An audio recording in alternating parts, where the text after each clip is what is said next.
What is going on, gamers? There's another stream today. I don't know how to start that one out. It might seem insignificant, but it is not. A lot of fielding overhaul, a lot of new stuff that's gonna make gameplay more fun, more intuitive, perhaps. I'm pretty excited. I like what I saw, but it brings up some questions. We're gonna go a deep dive into the gameplay, new features. We have a brand new legend that we had revealed at the end of the stream as well. And yeah, not gonna waste too much of your time here. Leave a like down below, subscribe as always. Trying to hit 50K before MLB 21 releases. So gameplays, tips, pack openings, MLB 21. It's going to be here. So great, we got that out of the way. Let's go ahead and dive into this one. So like I said, there's a lot to talk about. The first thing I do want to mention is the stream schedule. Just want to update you as far as this thing goes. Pitching and hitting was the first one, fielding overhaul. Next week is going to be ball player introduction, so that's going to be talking about Road to the Show, and we're also going to see how that's going to translate into Diamond Dynasty, because they seem to be intertwined this year. Franchise update, supposedly, more so March to October, feature special, deep dive into next gen, which I'm curious if that's just going to be create a stadium, or if there's going to be more exclusive stuff, and then Diamond Dynasty, of course. A lot of the things that, you know, people on this channel are going to care about. So, a couple things that I do want to bring up first of all. They said a lot of the focus this year, just one second. Yeah, a lot of the focus this year on defense went into really just correcting what's, you know, flawed with the game. Making so it is more so on you. If you make a mistake, it's going to reflect in the gameplay, not shortcomings from the gameplay aspect. So less blaming the devs, more, you know, hitting yourself on the head and breaking controllers, I suppose. And a lot of onboarding features for new players to, you know, understand baseball, you know, fundamentally at first, and also to understand the new aspects of the gameplay. So all of that, all the new stuff they add is going to be in casual. All the onboarding features that are going to help new players. And let's go ahead and start looking at this right here. So focus on defense, fly ball catches, focus on user control, as I mentioned, was a quite big thing. So there's a ton of new indicators that they introduced this year. Route to ball indicator, base for play, catch ball, enhanced tag up, extreme wall catch, rob home run. What I want to say here, some of them are clearly for new players. Some of them will be used by everyone. And I'll kind of tell you as we go along how I think this is going to work. And it is important to note, this is all completely customizable. You want one thing, don't want a different catch indicator. You can absolutely do that. Just toggle what you want on and off. Very easy to do. If you play on casual, again, they have all of that readily done for you. Here, route to ball indicator. This is quite interesting. I think it could be used by both. I think this will be something used by, you know, casual and competitive players. Why? Yes, it makes it more simplistic. Yes, it makes it easier for the user. You know, so why wouldn't you want to have that? You know, unless you're really prideful, why wouldn't you want to have the route literally given for you? It's not going to fool you. They're not going to be, you know, throwing a fast one on you, as this is very important to see. So I would expect about everybody's going to use that, because it also helps with diving catches. You see, if you follow the exact route, that yellow hitch, that's where then they suggest you hit the dive button to go ahead and make a, you know, spectacular catch, which I think is quite cool. Diving catches have been something of an ambience, you know, pretty rare. Sasquatch has been said to be seen more often than diving catches in MLB The Show, unless you get, you know, goddamn lucky. It's like, you know, getting a perfect roll in Yahtzee. Not too often. At least not for me. I'm damn unlucky when it comes to that godforsaken game. But yeah, you see the routes there. If you deviate from it, you're going to get punished. You're going to have the ball go by you, and we're going to see in some animations, it's going to make it tougher for you. So this is base for play, and you see this time, you know, not the exact right route. You know, that could be the difference between you throwing somebody out at third base and not throwing somebody out. No drift ball indicator. This is kind of a weird one for me. You know, weird champs in the chat. Any Pog U's in the chat. They have a no drift ball indicator, and they also have a drift one. This one tells you exactly where to go. The drift one tells you where you might be.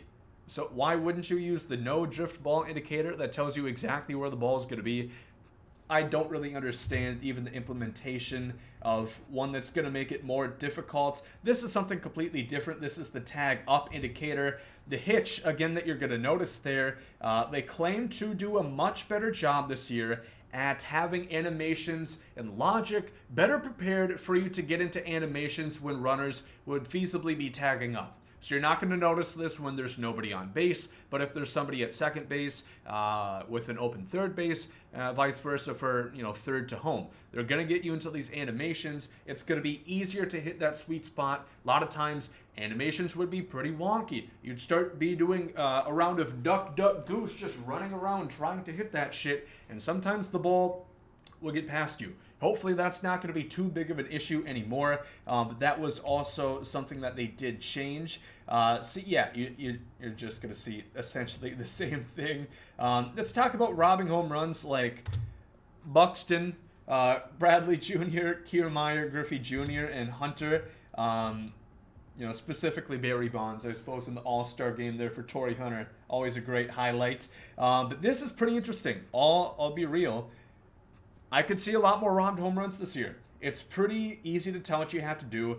That third green arrow pops up, that's when you hit the jump button. You'll notice the green arrow had already been hit. If you played this game before, you get animations. If you hit the R1 button, you get animations leading up, running, as you approach the wall. So that is going to be pretty intuitive, I would say. It is important to note, you'll notice this later on in a clip, that you kind of have to align yourself with the arrows. If you aren't, there's a good chance you're going to be just to the left, just to the right. You still get that animation. You might have timed it right, but you're just not where the ball ends up. So you have to align yourself, which in tandem, in coupling with the route to ball, which is going to show you the correct route to go on fly balls, should help quite a bit. Extreme catch indicator, this was introduced last year, I'm not sure, I think so. It's now also going to be at the wall. It's not just those, bloopers that you have to decide if you're going to charge in like a bowl at a china shop. Also plays at the wall. High leverage plays where you can have to make the decision yourself. I'm not sure what they're blurring out right there, by the way. I'm not sure. Could it be a leak? I doubt it, but it's just something to look into. Outfield improvements, outfield overhaul. Strafing. This is pretty important. Strafing is going to, if you've ever played Madden before, ever played any game, just keep yourself in front. Again, what I said about doing, a bunch of turns, just running around in a circle, that's not going to happen anymore. Or at least it shouldn't. Strafing happens automatically in situations that they assume you would want to be straight up, that you don't want to be moving around. Otherwise, it's not going to lock you into this. However, I can foresee issues already where in a situation where I do not want to strafe, I get locked into strafe. I think that's a good chance that could be an issue that we see early on in the game that needs fixing. But again, that is just my assumption. It could be wrong. But strafing also for ball off the wall plays, you're not going to have to be running around in circles. That's the big thing I keep talking about because that was a big issue. A lot of the, resources, a lot of the dev time went into correcting and implementing new things to make the gameplay on you and not on them. Not having silly things that have no place in the game. So you still control when you are strafed. You still control going to the right, going to the left, going upwards, going backwards, backpedaling, but you're going to be squared up. You're not going to be free running as you would otherwise. Bunch of new animations. We've talked about this. It's essentially the same stuff. We've covered that pretty well. Off the wall catches. Again, you see diamond defense. Harrison Bader takes a tremendous route to the ball there. Off the wall catches. If you don't take good routes to these, you are going to get slower gather animations. It's going to take more time, and in some cases, you could generally just miss the ball. So it's going to reward you. This is a great one that you'll see right here. Not really, actually, because the computer did that one. That wasn't the best example. This one, I believe, is pretty good. Buxton, Buck Daddy gets back to it. Perfect. That's A1 diamond defense expected from a magnificent defender like Byron Buxton. So, again, you'll see he does a good job right there. Let's see where they don't do such a good job. Is this a different animation, or are we playing the same one on repeat? there we go. He went a little bit too hot. He charged a little bit too much, and it cost him some time. Luckily, was that Jack Cust running to home plate? 5 people know who that is. So they still had a lot of time. And then again, you don't want to get too close to the wall. It's all about knowing the routes. You play the game more, you're going to understand how it works. So I think essentially we get the idea right there. You have to take good routes to the ball, or else you are going to be neutralized as they go ahead and finish up the stream, I guess, there. So we have to redo this. Jump catches. There's going to be more animations for balls at the wall that aren't necessarily robbing home runs, as that one is right there. Really appreciate you showing that one. But there you go. Bader making that jump catch.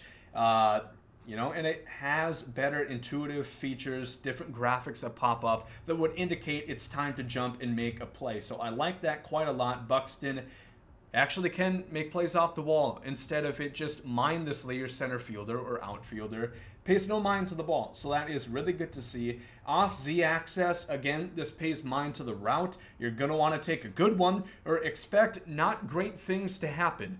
You know, you won't be too happy if you do this route to the ball right here. Because it'll just, well, that's not exactly it, but you get what I'm saying. You want to take a better route to the ball, you get a quicker animation, and if you take the best one, you're going to shave the least amount of time from picking up the ball and throwing it off to second base in this situation. So just one more example right there. Just makes it easier so the ball's not going to be going past you as much, but they're still rewarding those people, you know, the player, for doing it correctly, learning how a ball comes off the wall, predicting where it's going to happen. So I like it. It makes it less, you know, rage-inducing when you seemingly take the right route. They added, you know, thousands of new animations, again, as they always do, supposedly. Infield plays, you see a couple of these dribblers. This in place on the mound should just be a little bit easier now. A lot of times you could overrun these, and it seems like you would hit 1,000 if you hit the ball to the mound, just because they would take between 6 to 10 seconds between gathering the ball and actually throwing it off to first base. So again, Albert Pujols, the Prince, could run to the hot dog standing back and still make it in time to first base. So hopefully that should, you know, go ahead and put the kibosh to that. More animations for bloopers, so they're not going to get by you as much, which is good to see. I am curious, something that, you know, brought up this question to me, is there going to be different animations for a certain number on your fielding?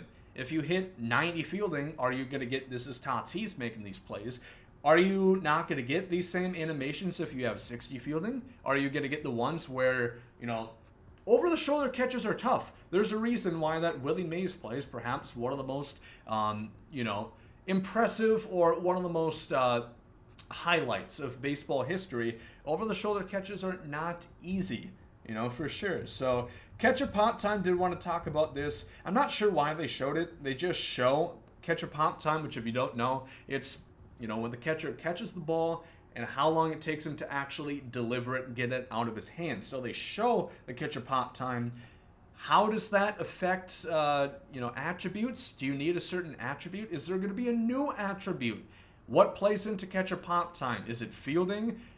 I'm not really sure. We're going to have to wait and see on that, but it does intrigue me. Throw accuracy meter. I am not sure about this. If you will notice, there is no longer red. If you played the tech test, you would know there's no longer red.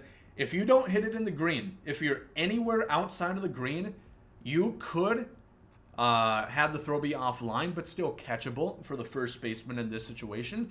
Or it could go past him. You know, the same thing that would happen if you threw it in the red. I don't think it's on the same spectrum because I tried it out when I was playing the tech test. If you go all the way to the end, the earliest you could possibly release it latest, it doesn't always guarantee you that you're going to throw it past them. I sense a lot of RNG here. I am a little bit concerned about that, but again, more time will tell how it's actually going to work. Manual cutoffs. I guess before you couldn't cut the ball off mid-flight. You can now. That's cool. Legend reveal. It's going to be Grady Sizemore. The Fuzzanold is definitely happy about this one. He spoke it into existence. It's cool. It's cool, man. You know, the Indians don't cancel me. The Cleveland baseball team typically gets tons of legends. Here's another one. I'm excited for the Joking, of course. The Rays have no history. It's understandable that these more historic franchises get more. But Grady Sizemore's the new legend. Jury's still out on Jeter. Who knows if we're going to see him? Let me know some legend predictions. And let me know what you guys think about the new gameplay features. I'm quite excited. Couple questions, couple causes for, is this going to be an issue once the game actually does ship and we get our hands on it? Time will tell, as I always say. If you guys did enjoy this one, leave a like down below. Thank you for watching. Hope you guys have a great day. The Gomes out.